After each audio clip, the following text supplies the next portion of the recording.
Good evening and thank you for joining us tonight. I'm Courtney Bryant. And I'm Kurt Rivera. A big turnout tonight at a march and vigil to remember victims of crime in Kern County. The event is meant to support families who've lost a loved one to an act of crime, which in some cases remain unsolved. Eyewitness News reporter Jose Gaspar is here with more on what this march means for victims' families. Jose?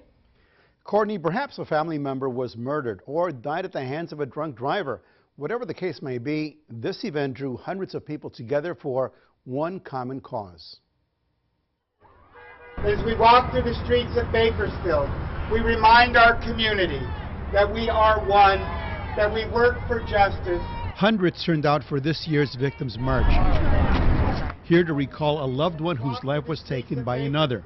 Faith Moziki Heath lost her 6-month-old baby, Leja, when she was hit by an alleged drunk driver. I won't stand here and pretend that it doesn't hurt. Every fiber of my being hurts every day. Organized by the Kern County District Attorney's Office, the event brought people together who all share the same pain. Aunt Dorothy and Uncle Joe were just good people. Shelley Goodell was here to honor Joseph and Dorothy Parrott, brutally murdered in their own home by 2 young men who also robbed them.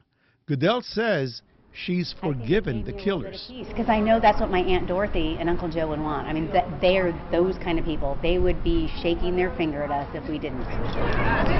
Among the more controversial cases, the death of David Silva. Silva died after a confrontation with Kern County Sheriff's deputies last year.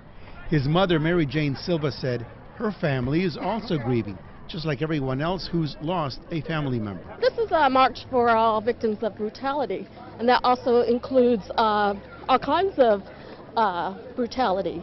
So I'm still marching for my son and making sure everybody gets the word, and I'm fighting for justice. But some cases remain unsolved.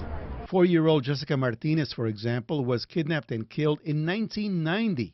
No one has ever been arrested. I say just have faith, and hopefully the system will work out, and the law enforcement will be able to find the perpetrator and know that they're not alone. This was the second time the Victims' March has been held. Kurt?